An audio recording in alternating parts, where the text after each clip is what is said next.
you brought Kyle said, yeah, like you, like a lot of people in the first half, maybe missed some things, could be better. Were you thinking that there were some missed throws, and what was the mentality going into that third quarter?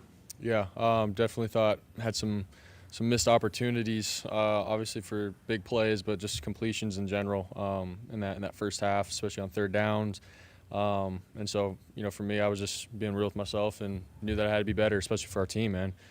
Defense was doing a great job in that first half, and for us, I feel like we just stalled on third downs, and a lot of that was on me. So went in to halftime, just talked about our plan for the second half, and for my mindset, it was like I got to get back to basics and just keep things simple in my mind, and still playing with conviction, but being aggressive and just trusting in my guys. And so that was the mindset, and I thought we went out and, for the most part, executed a lot better.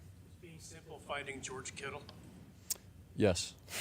Yeah. No, he did a great job, man. Just doing his job, creating some separation. Man, you get the ball in their hands 5-6 yards, and they make one guy miss, man. It could be a big gain, and that's what he does really great. So definitely blessed to have George on my team. There was a play where it looked like a screen set up to Debo on the far side, but then you tucked it and ran when it obviously wasn't open. Was that by design? Was that run an option there, or did you just No. improvise? Yeah, no, it was a screen for Debo, and they just had a guy right on him. So I just tried going with the flow of where the play call was called and got a good gain on it. What was your team displayed in the third quarter? Obviously, this team was down at the half, came out and scored 24 unanswered points. It was definitely a tale of 2 weeks for you, in particular in the third quarter. Talk about how special you played, particularly in the third quarter stretch this week.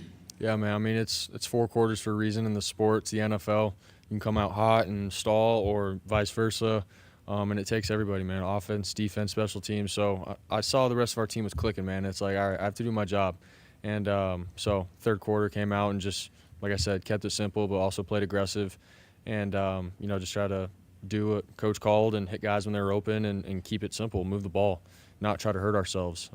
That first half, man, that was the main thing, is we had plenty of opportunities, but we just kept hurting ourselves. And so that was the mindset, and we were able to put up some points. So. It wasn't long ago that you were a rookie. What's it like when you see a guy like Isaac have the game that he did tonight? Yeah, man. Extremely happy for him, the way he comes to work every day and stuff, and the chip that he has on his shoulder. Humble dude, is always asking questions and wants to make sure he's doing everything right. So for him to do what he's doing right now for our team, man, I couldn't be happier for him. And I get it, man. Being a rookie, coming in with some guys on the team and some big names in the huddle and everything, you can sort of be awestruck in a sense, but he's coming in, man, he doesn't care. He's grabbing the ball and running hard. So I appreciate that about him. Tracy. Thank you, Brock.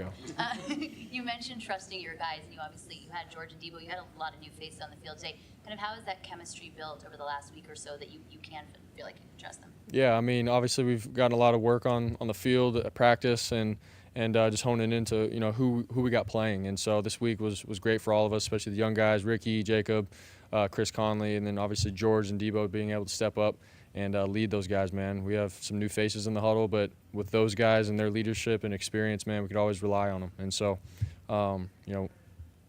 yeah, really that. So. Rob, what are you going to do during the bye? What do you think this team is going to look like after the bye? Yeah, I mean, obviously it's a great week for all of us to just continue to rest up and heal up, and then just be hard on ourselves on the film and where we can be better, because the second half of the season is everything. Every game matters.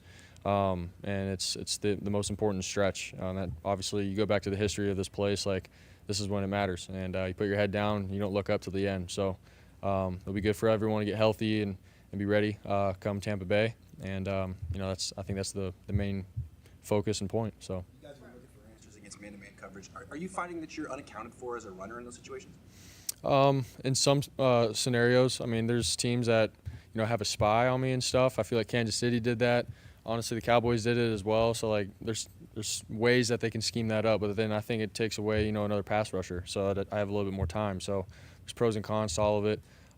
Defenses pick and choose and when they want to do it, but obviously we still have a lot of playmakers to be able to win in man coverage, whether there's a guy spying me or not. So, it's football. You got to compete and go from there. This team this year has really been next man up. So when guys like Isaac have a breakout game like we saw tonight, does that even surprise you guys, or you pretty much expect those that kind of greatness to come out of players no matter where they are in the depth chart? Yeah, I think, just going back to the guys that, Kyle and John and our organization brings in, like they bring in guys that are gritty, have a standard for themselves. They come in and they're willing to do, what the coaches ask, and they see other guys practicing and stuff, and they want to be great. And that's the standard here. So when you got some guys that go down, the next guy that comes in, man, has the right mentality.